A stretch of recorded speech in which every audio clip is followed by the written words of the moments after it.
प्रणाम। मंजू वर्मा, जिला अम्बेडकर नगर, टांडा से स्वागत बा मंजू लोकगीत 123 के चैनल पे। तो आज आप सबके बीच सोहर का उठान गीत लेके आ है कि ननदी गहाई अपने नैहरे भतीजा का छठी बार। तो जब छठी मई से आवत ही ने भैया केहो नैहरे जो चला जात न तो ससुरे के लोग दौड़ के पूछिए हे देखी फलनिया आब काव पाए बा। तो आवत ही उनका सास उनका ननद उनका जेठान पूछत हैं कि कोहो गए हो नैहरवा काव पाए हो। तो देखा का बतावत ही हम काव काव पाए है। तो आप लोगन हमरे गीत में बना रही हैं। अच्छा लगी वीडियो शेयर करिए, लाइक करिए, कमेंट में बताइए गाना कैसन बा। सभी दर्शक का राम राम, जय सिया राम। हम नीलम धुरिया, टांडा जिला अम्बेडकर नगर से। तो हमें सुने सोहर उठान गीत। नैहर से बहुहर आई हसत बोलत आई हसत बोलत आई हो। नैहर से बहुहर आई हसत बोलत आई हसत बोलत आई हो। सासु ठाड़ी है बीच दुआरिया तो बहुहर से आरज करे हो। सासु ठाड़ी है बीच दुआरिया तो बहुहर से आरज करे हो।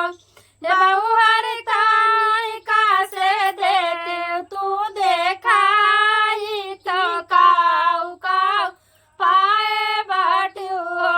हे बहुहर तानी का से देव तू देखाई तो काऊ काऊ पाए बाटू हो। देखा सास के रहना जात बा।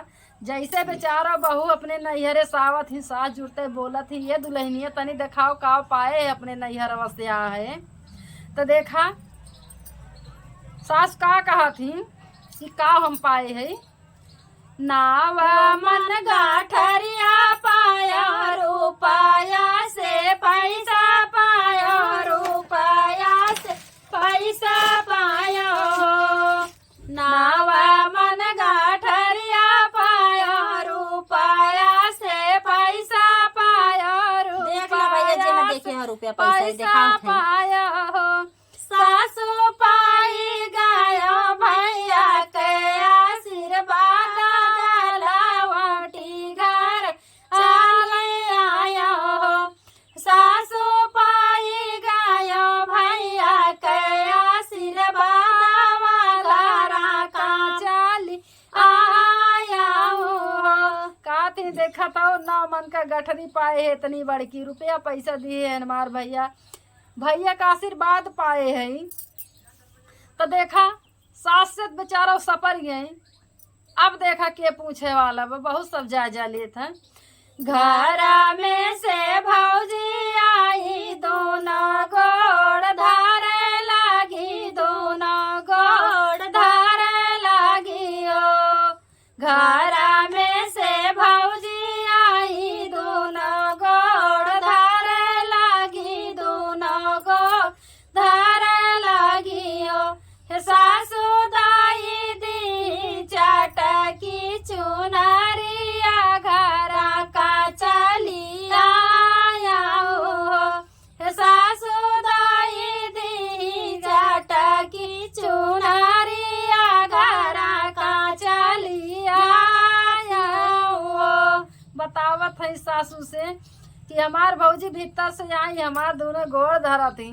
अब अपन चटकी चुनरी हमें दे दी। देखा हम लौट के चली आए। हम सब कुछ चीज है हमरे बहुत मानत जानत थी कि ओरिसियान नाय बा। नाई हर से बहुहर आई हसत बोलत आई हसत बोलत आई हो।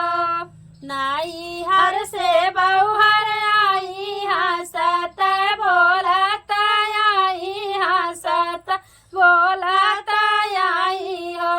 अरे दुआरे पे ठाड़ी जेठानिया ता छोटी से आराज करे हो। अरे दुआरे पे ठाड़ी जेठानिया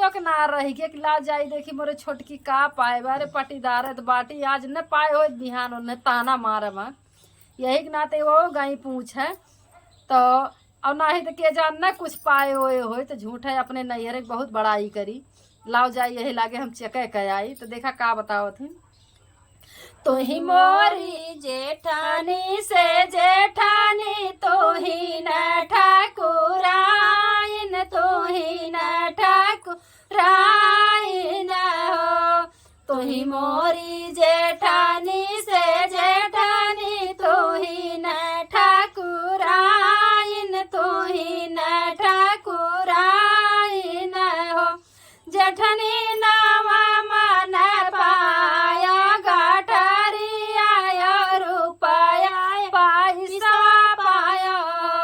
जेठनी नावा मन पायो गठरिया रुपया पैसा पायो जेठनी पाई गयो भैया के आशीर्वाद घरा के चली आया जेठनी पाई गयो भैया के आशीर्वाद घरा का चली भौजी मोरे गोड़े लागी चटकी चुनरिया दी चटकी चुनरिया दियो भौजी मोरे गोड़े लागी चटकी चुनरिया दी चटकी चुनरिया दियो जेठनी दाई दी बेटा के तिलरिया घरा का चली आया जेठनी दाई दी बेटा का तिलरिया घरा का चली आया का थी कि देखा तो 9 मन का गठरी पाए है अब भौजी हमार रुपया पैसा दिए भैया आशीर्वाद दिए झट से भौजी आई हमार गोड़ धरी सासों से बताई अपने जेठानों से बताई कि संतुष्ट करा थी तिलरी पाए है देखा अब देखा भैया इनके दूजन से छुट्टी पाई अब के पूछत बा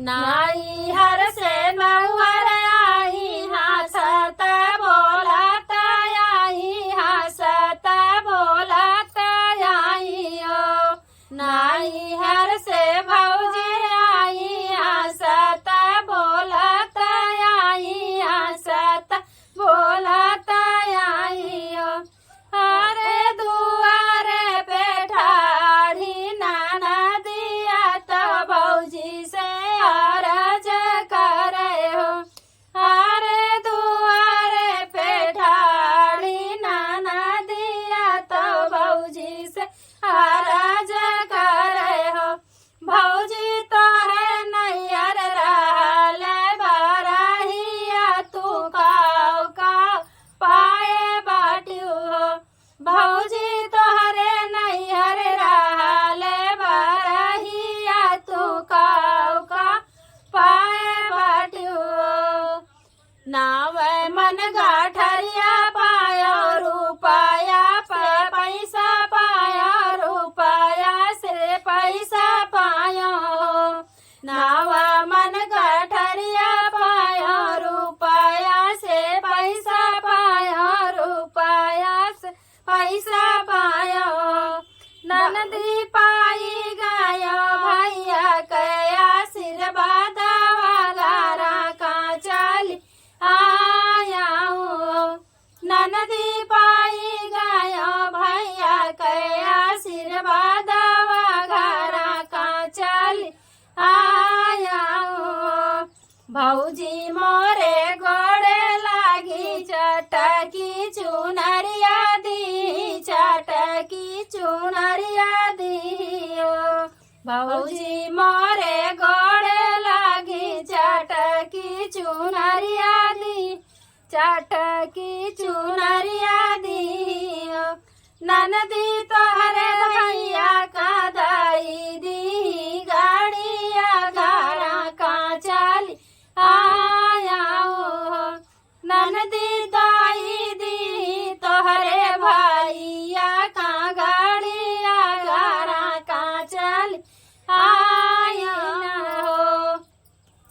धन्यवाद।